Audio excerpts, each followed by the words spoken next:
मुंडा जी को सत्संग नमन करता हूँ और बहुजन समाज में जन्मे सभी महापुरुषों को मैं सत्संग नमन और वंदन करता हूँ। साथियों, जिस तरीके से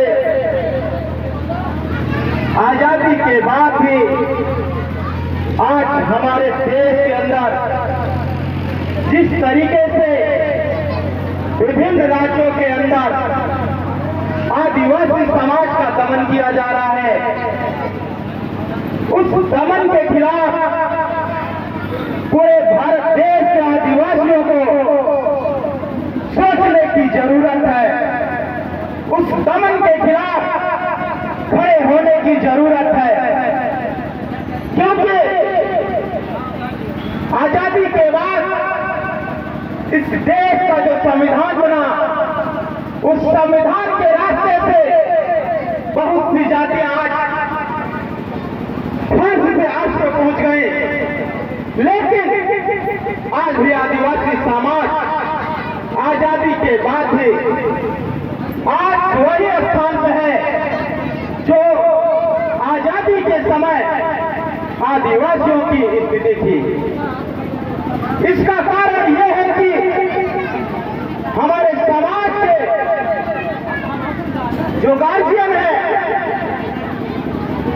वो अपने बच्चों को, अपने बच्चियों को पढ़ाने के लिए प्रेरित नहीं कर रहे हैं, क्योंकि हमारी समस्या उस दिन खत्म हो जाएगी जिस दिन हमारे घर के बच्चे और बच्चियां पढ़ना शुरू कर देंगे। क्योंकि सारी समस्याओं का निपटारा करने के लिए एक शिक्षा ही है जिससे सारी समस्याओं से निपटा जा सकता है। साथियों, हम आपसे अपील करना चाहते हैं, एक रोटी कम खाइए, एक कपड़ा कम पहनिए, अपने घर में शादी जो संबंध करते हैं उसमें कम खर्च करिए, लेकिन अपने बच्चों को पढ़ाने की जरूर कोशिश करिए, क्योंकि हम आज भी मंदिर और मस्जिद की लड़ाई में उलझे हुए हैं। असल में लड़ाई तो हमारी शिक्षा और स्वास्थ्य की है। जिस दिन हम शिक्षा और स्वास्थ्य की लड़ाई लड़ना चालू कर देंगे, उस दिन हमारी घर की जो स्थितियां हैं उसी दिन से बेहतर होना चालू हो जाएंगी।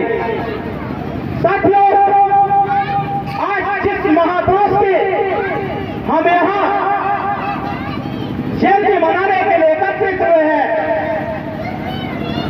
जब 1857 में जल और जंगल जमीन की लड़ाई चल रही थी, उसके बाद से बिरसा मुंडा ने ये लड़ाई जारी की। इसके बाद बिगड़ू बिहू पहाड़ी पे जब अंग्रेजी हुकूमत की सरकार ने अंधाधुंध आधुनिक लैस बंदूकों से लैस होकर उस जब पहाड़ी को घेरा, उस दौरान हमारे समाज के बच्चे और महिलाएं लगभग 50,000 के ऊपर शहीद हुए। उस समय आदिवासी समाज के बच्चों के सर से किसी के पिता का साया उठ गया, किसी बहन की मांग की सिंदूर हो गई। उस दौरान फिर भी अंग्रेजी हुकूमत के सामने बिरसा मुंडा जी ने अपने घुटने नहीं टेके, क्योंकि ये जानते थे अगर हम घुटने टेक देंगे, आने वाली जो हमारी पीढ़ी है, नस्लें हैं, उसके साथ और अन्याय और अत्याचार बढ़ेगा। इसलिए साथियों, हम आप जब पढ़ेंगे तब जाकर अपने हक और अधिकार की लड़ाई है उसको जानेंगे, और जब जानेंगे तो अपने हक और अधिकार की लड़ाई लड़ेंगे। आप जानते हैं कि जो वन अधिकार कानून 2006 है, उस कानून को में यह कहा गया है कि जो जंगल जमीन है, जो जंगलों से लकड़ियां काटी जाती हैं, वो आदिवासी काटेगा।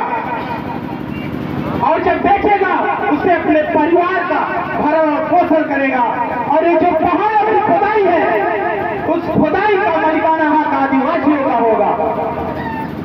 जब मालिकाना हक आदिवासियों का होगा, ये पहाड़ों की जो गिट्टियां हैं, बोल्डर है, जब इसको बेचेगा तो अपने बच्चों का शिक्षा देगा, अच्छा स्वास्थ्य देगा, अच्छा रोजगार उपलब्ध कराएगा। लेकिन जितनी भी सरकारें आई, वो आदिवासियों को लूटने का काम किया, आदिवासियों को बर्बाद करने का काम किया। क्योंकि जहां हमारा राज होना चाहिए, जहां हमारा अधिकार होना चाहिए, हमें वहां से सरकारें वंचित करती। और हमारे जल जंगल जमीन पर सरकारों ने बड़े बड़े उद्योगपतियों को कॉन्ट्रैक्ट बेस पर कब्जा दे दिया।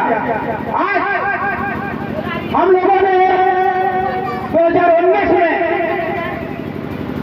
चित्रकूट में गए, वहां पे हमारे समाज की जो महिलाएं हैं, बच्चियां हैं, वो पहाड़ों में काम करने जाती है, गिट्टियां तोड़ने काम करने जाती है।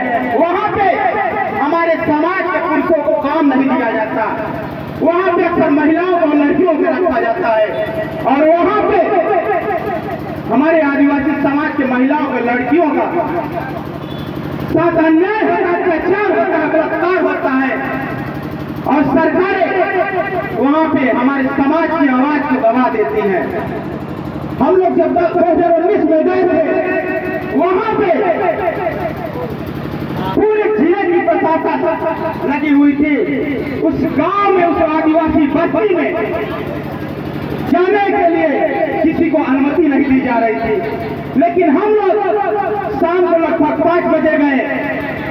वहां पे जब जाके उस बस्ती में महिलाओं से, लड़कियों से बातचीत किया गया, तो वहां पे उन महिलाओं को, उस बच्चियों को ये मालूम नहीं था कि हम वास्तव में अगर रह रहे हैं तो किसके जमीन में हमारा मकान है। वहां पर न लाइट की व्यवस्था थी, न रोड की व्यवस्था थी, न विद्यालय की व्यवस्था थी। वहां के बड़े बड़े ठाकुर साहब ये कहा करते थे, वो कहते थे सिवाय अगर तुमको इस जमीन में रहना है तो तुमको पूरे परिवार के साथ हमारे काम को करना होगा। वहाँ के आदिवासी मजदूरन जाके बाबू साहब लोगों को काम करते थे, उन्हें 200-250 रुपए दिया जाता था। और वहाँ की लड़कियों को ये कहा जाता था, आपको आज रात में यहाँ रुकना है और यहाँ रुककर जो होगा पैसा दिया जाएगा, लेकिन तुमको यहाँ से सुबह वहाँ आज भी आदिवासियों के साथ बहुत अन्याय अत्याचार हो रहा है। इसलिए साथियों, आपसे अपील है, निवेदन है, आज आप लोग इस कार्यक्रम से जाने के बाद पसंद पाइएगा कि मैं अपने घर में बच्चों को जरूर पढ़ाऊंगा, उस काबिल जरूर बनाऊंगा कि वो अपने हक और अधिकार को जानने लगे। आज अगर खामोश रहा तो कल सन्नाटा छाएगा, बस्ती बस्ती आग लगेगी, हर बस्ती जल